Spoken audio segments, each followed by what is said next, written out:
Hi there, a very good morning and good afternoon to all of you, depending on wherever you're watching me. This is Simply Stocks, and I'm live with I'm here with another video. And this video corresponds to uh, a very interesting company that I have covered earlier as well. This is in the molecular diagnostic business, so you might have guessed it. So we'll discuss about that. Plus, we'll discuss a little bit about the markets as well. So let's get started. First of all, a disclaimer that this is not a stock recommendation. People taking any position into any share that I talk about should that with their own due diligence and research, and I'm not in favor or against any company that I talk about. I'm not a member of the NSC and BSC, and that I am not a portfolio advisor. Whatever discussions with respect to markets and you can say companies I have is purely on the basis of my experience into the market over the last 10 12 years. And so whatever decisions with respect to investments or trading you take, kindly take that on note, uh, is that it is laden with market risk.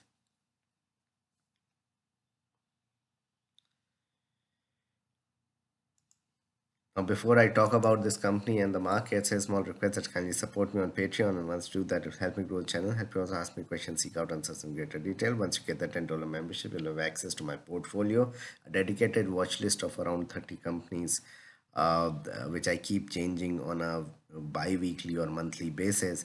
And you have analysis on different companies, IPOs, businesses, global economy, domestic economy, many other factors which affect the market. Plus any queries you'll be having, I'll be answering that.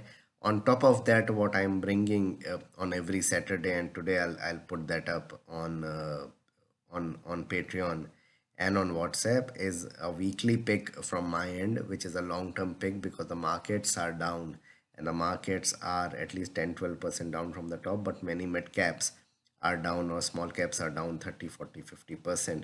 So I'm bringing to you every week from here on in or over the next 11, 12 months some of the stocks that I find attractive from a 3 to 5 year perspective. So that is also there on Patreon. So become a member there if you're finding difficult.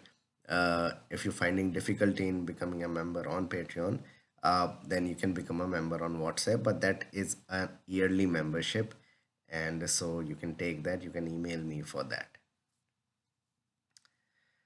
Now, in order to discuss about the markets, let me take you to the TradingView website, and we'll discuss about the Nifty in detail and a little bit on small cap. So both on small cap and Nifty we'll discuss, uh, and then we'll come to that company which I want to discuss with you, which have come out with very strong numbers. So, Nifty, this is a weekly chart of the Nifty for the last 5 years. So, basically, this is a 5 year weekly chart that I have brought up.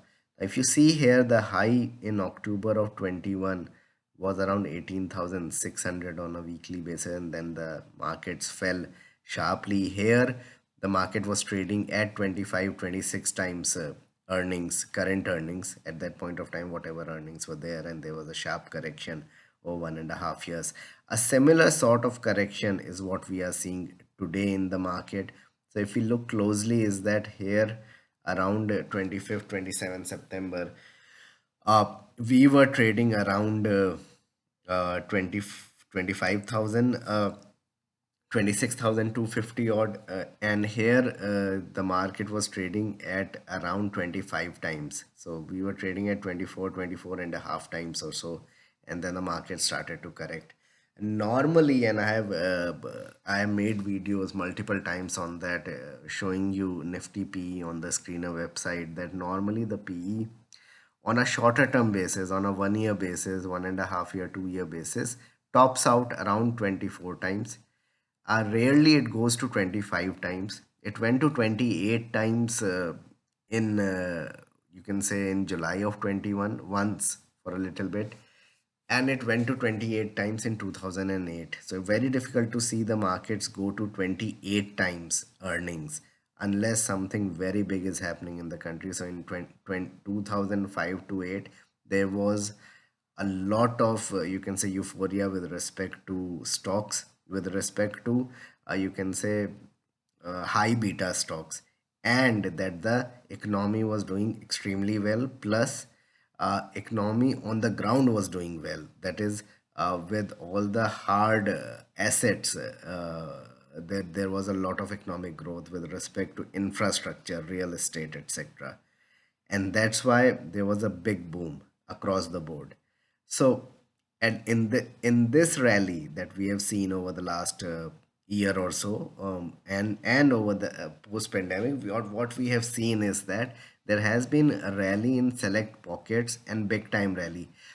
Even in the rally between 2020 to 2021, we saw a rally in pockets which were related to electronics, which were related to anything related to home because people were working from home, etc.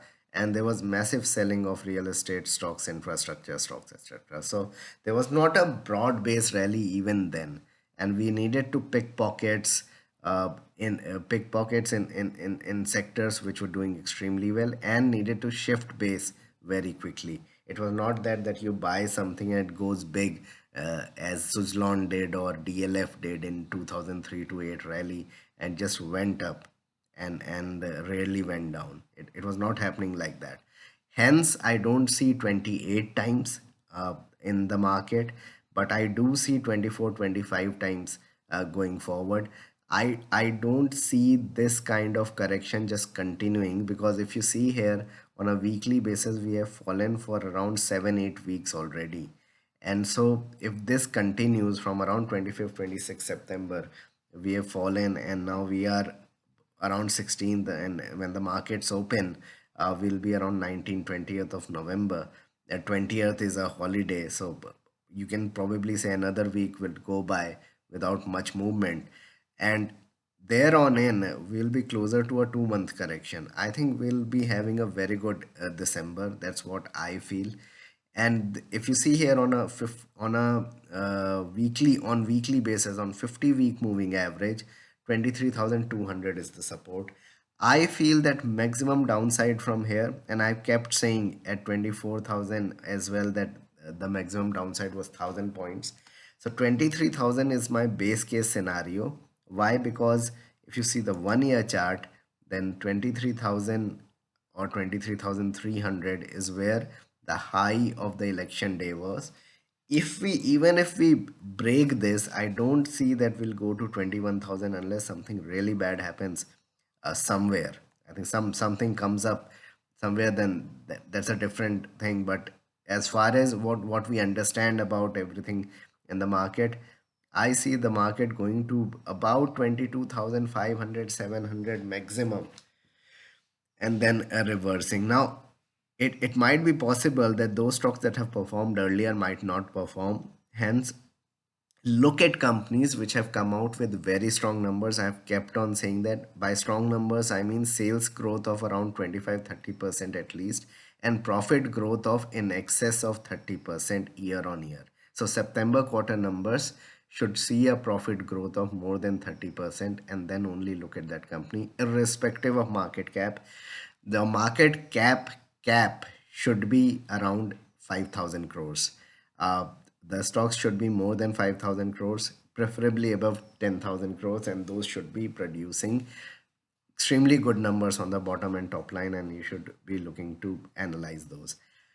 Having said that, there is a company that I have analyzed a number of times over the last 6 years, and we have been following this stock since it was under 100 crore market cap, and the stock in question is 3B Blackbio, which was erstwhile Kilpest, and this is a stock I hold in my portfolio.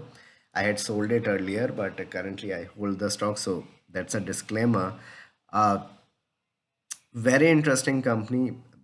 First thing I want to say is that very honest management, and I'll explain why I say that.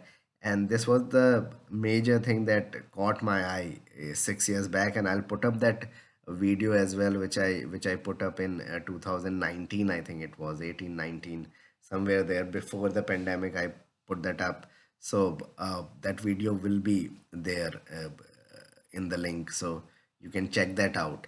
uh, at that time, it was around 100 crore market cap company when I started buying into the stock. Later on, I sold it after the pandemic, but today the market cap of the company is 1,400, 1,500 crores. The PE has expanded from being 8 to 10. It was trading at around 8 PE or 10 PA.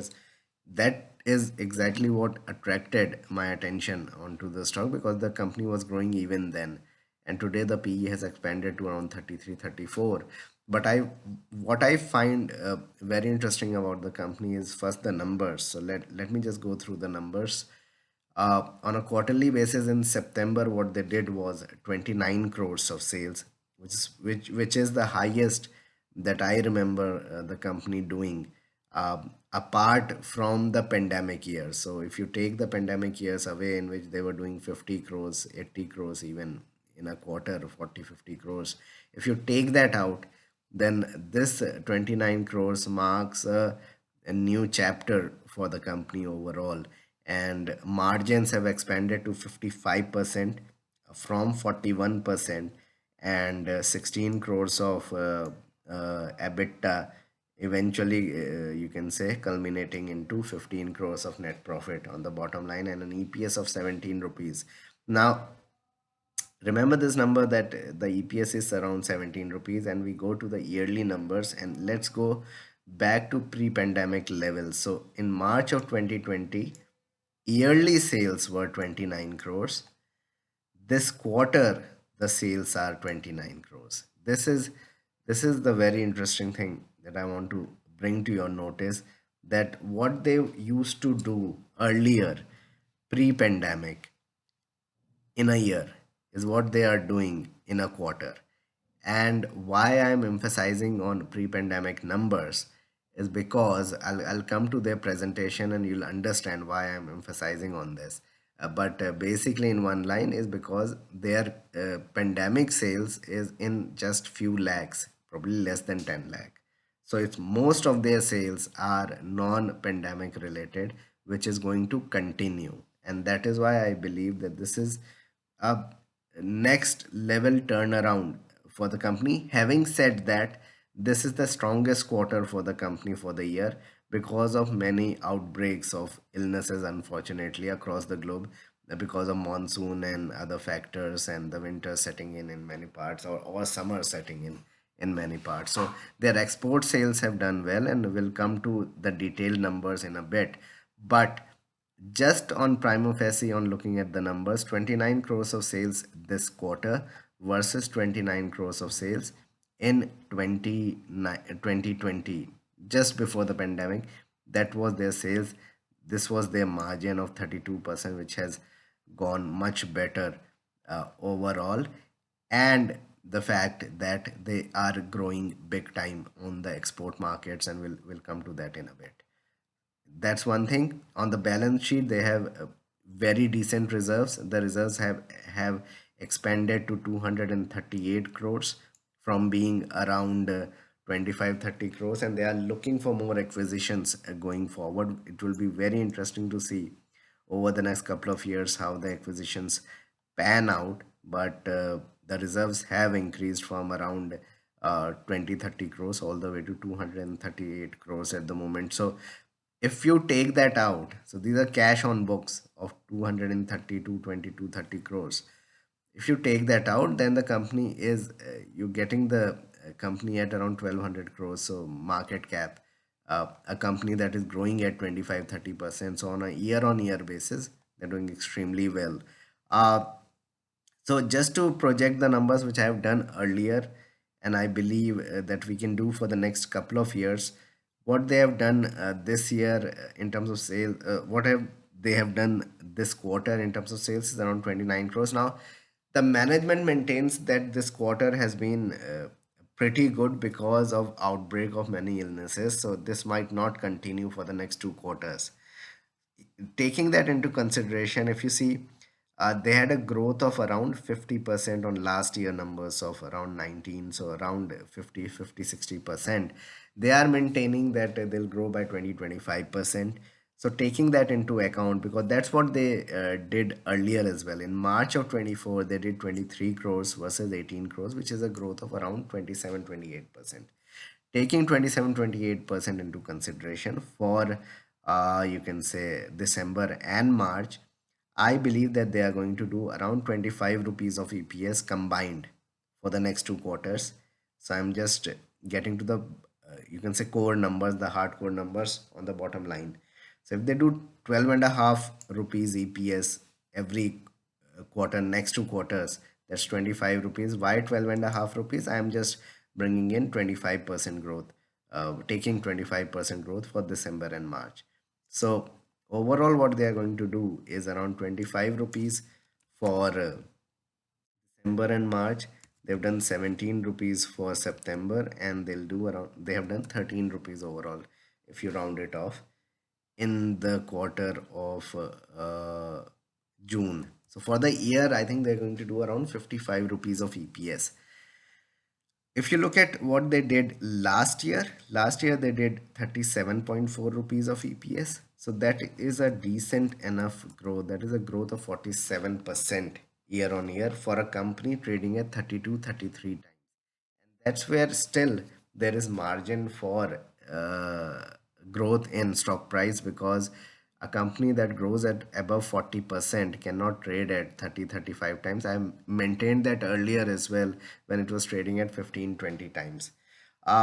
So extrapolating this kind of growth, let's say if they grow by 40% next year on this 55 rupees EPS, they might end up doing 77 rupees in FY26. So in FY26, my estimate is that the EPS would be around 77 rupees. And even if the stock trades at 40 times, which it traded at its peak just a few months back in September, previous numbers. So the stock could go to around 3000 to 3100 levels from here, which is an you can say appreciation of around 80-90% from here over the next 2 years. That's what I'm expecting. So from 1694, we are expecting an 80% upside over the next 2 years. This is not a stock to trade into. This is not a stock to buy or a company to buy from a 2 months, 3 months perspective. I believe that the target for the what you should target is, if you have uh, patience, is to buy this stock, probably hold it over the next 4 or 5 years, and let's see what it does. But over the next couple of years, I see the stock going uh, to around 3000, 3100 levels from here. And if the numbers improve, so there, what we are talking about is around 8 quarters, 8 9 quarters. If the numbers are even better, then we could see even sharper jump. Or if the market ends up believing that this is the stock to buy, like what happened with Dixon and other kind of stocks, then it could easily trade at 50, 60, 70 times. So the PE could even expand from here. That's what I feel for this company if the growth momentum continues. Now, just to go through their presentation, which they keep giving after every quarter. So this is the management presentation of Kilpest uh, for uh, for this quarter in November. So basically, this company was earlier agrochemical company, which was under pest control for agricultural crops, which it expanded into becoming a diagnostic company altogether. Now it is more or less a diagnostic company. So basically, what the performance of the company has been is that their reserves, as I said, has increased to around 230 to 35 crores overall. This is the reserves from the diagnostic business altogether, and this is the overall you can say numbers for the company. And you can see easily that the profit before tax have expanded, and reserves have expanded big time. But where I want you to focus on is their export sales, and what they mention about one or two factors that came up uh, a week back, 10 days back, in a video in which it was told that they have some related party transactions with one of the companies. So we'll discuss about that. I have already discussed about the numbers and the way the numbers have expanded. Now, one thing you want to, so this is a very interesting slide that I want you to focus on. Their Q2 sales have been 24 crores, 24.1 5 crores. This includes COVID sales of 8 lakhs. This is what I was mentioning. So from this 24.57 crores, so for 24 crores 57 lakhs, only 8 lakhs have been the pandemic sales against 14 lakhs earlier. So this is reducing sharply, yet the sales are expanding, which is a very good sign. Sales from True PCR Europe, Manchester, is around 4.4 crores. This is in lakhs, so 4.4 crores have also been consolidated in the Q2 sales.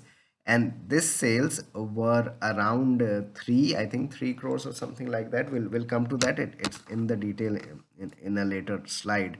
But 4.4 crores from Europe, and Q2 24-25, the export sales for molecular diagnostic business was 3.66 crores against 1.7 crores. So this is the big thing, that the molecular diagnostic business has virtually doubled for the year, and this is the overall sales of the diagnostic business from 14 crores last year in the same quarter and everything. It has gone to 22 crores. So this is again a jump of over 50%. And so what they have mentioned is, although the jump has been 50%, due to the unprecedented seasonal spike in flu, dengue and chikungunya cases in Q2 across the board. So they export to Europe, they export to Africa, they export to Latin America, they export to Middle East. So these are the countries, these are the regions that they export to. Countries are not that a lot of countries are there, but there are a decent amount of countries in this region that they export to. So what they are mentioning in these regions, due to the unprecedented seasonal, plus they do sell in India. So spike in flu, dengue and chikungunya cases in Q2, the sales are on a higher side by 28%, or around 3.8 CR of total sales. So total sales, if it is around 29 crores this year, you can take it that it was around 25 crores, which is still good. So if I take 25 CR, let's say if we take out the seasonality factor and we say that it was 25 CR versus 19, even on that factor, a 6 crore growth on 19 crores is around 30. It's a pretty decent sales growth for this size of company. Uh, so this was the factor in terms of total sales. We do not expect this spike to continue in Q3 and Q4, and that is what I have factored in, that growth will be around 25-27%. So the extra spike growth will be lower to that extent going forward. However, for the full year, we will be continuing to maintain 20-25%. I think they'll do better than 25%. That's one factor. Another thing I want to focus on is this. So international sales from 1.7 crores has gone to 3.6. This includes Europe, this includes Bangladesh, this includes Middle East, Africa, etc. Our export business, non-COVID sales, has increased substantially in Q2 against last year. This increase was due to the certain tender business from last year, which was again incorporated in Q2, and substantial increase in the business of UK. So how much was the increase in the UK business? Um, will just I'll just give you an idea. It was somewhere here. So let me just go through the slides. So this was it. So their efforts in Q2 24-25, the sales of TruePCR Europe Limited has grown by 51% compared to last year, which is in line with our expectation of 40-50% growth. Basically, their Europe business comes from UK, and look at that in Great British pounds, from 266,000 it has grown to 400,000 pounds. So that is a growth of 51% that I was looking at. From Europe, the business has grown by 51%. So inherently, the numbers are pretty strong. Now, there was a doubt over this company, and normally micro cap companies do have many doubts with respect to management, their quality, etc. So the clarity has come from the management. So basically, the doubt was, there was a company that everyone was talking about, and there were few videos circulating around, that company has a direct, you can say, relation, or that management of that company or leadership of that company has direct relation with the management of 3B Black Bio or Kilpest. And because of the surname being same or something like that, people thought in that manner. Plus, that management or that person had around 5% shareholding in Kilpest or 3B Black Bio. So that was also something of a kind of a red flag. So the management has come out with a detailed, you can say, explanation on that. So we understand that everyone is keen to know the business prospects of the company, particularly following the recent amalgamation, previously also formed, you can say in the AGM and PPT. In India, we had partnered with Vivid Global Technologies, VGT, we'll call it Delhi, with Mr. Pratik Goyal. Now, basically, the head of this company is also from the same surname, so people thought that they had the same, some sort of a relation, etc. It is an exclusive Indian channel partner since 2013. He does not have any uh, pecuniary relation with 3B Black Bio. Mr. Pratik Goyal, with his previous decade experience, and this was all described that VGT is the exclusive partner of 3B Black Bio, and they have around 25 employees, well qualified employees in there. And VGT supplies to our over 600 end customers across the board, across India and globally as well.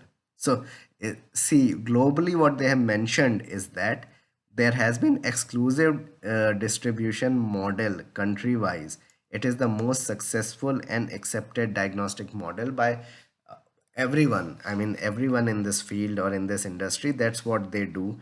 And that's what exactly 3B Black Bio is doing. So the contention was that since they have an exclusive partner with which 3B Black Bio is tying. So that is an inherent risk because there should be more partners which should export their products across different countries.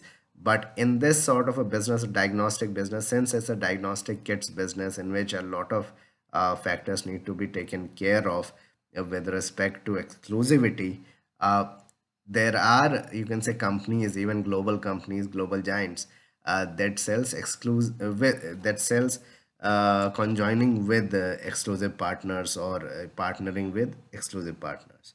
Now this person is a shareholder of a company of 3B Black Bio, 5.2% shares. However, he is neither related to any promoter of the company nor a part of the promoter group. So complete explanation has come from 3B Black Bear. Now, this is a double-edged sword kind of a thing. Now, he has 5.2% stake, so I believe that he'll do much better for the company so that the company grows even further and his, you can say, net worth grows because he has stake. On the contrary, you can say that he has stake in the company, so that's why he might be getting the business, and that's not good because that's a related party transaction, etc. So you can take it on both fronts, but what I'm looking at is that he has stake in this company 5.2%.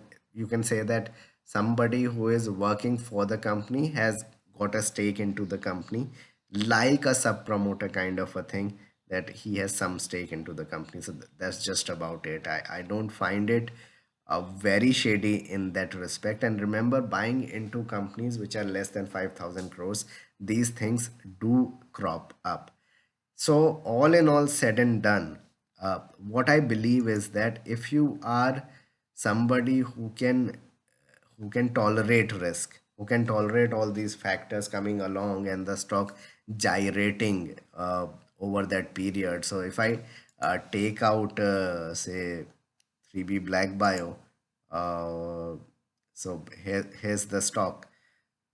If you look at a 1 year chart of it, look at this movement, that it's a very illiquid kind of a stock, very difficult for somebody who is looking for consistent growth to keep up with the stock, because the stock can go down 20-30% in a jiffy. So that's one caveat, because the liquidity is less. The number of shares that are available altogether are less in the market. And that's why even buying 30-40 shares could gyrate the price by 4-5%. And hence be extremely careful in that respect. But overall the company is growing big time. There is an NSE listing that should come in over the next 2 years. The company has kept on saying about it, and so looks good, can go up, as I mentioned, 70-80% over the next couple of years, can go down 30-40% as well. So both ways the company can perform.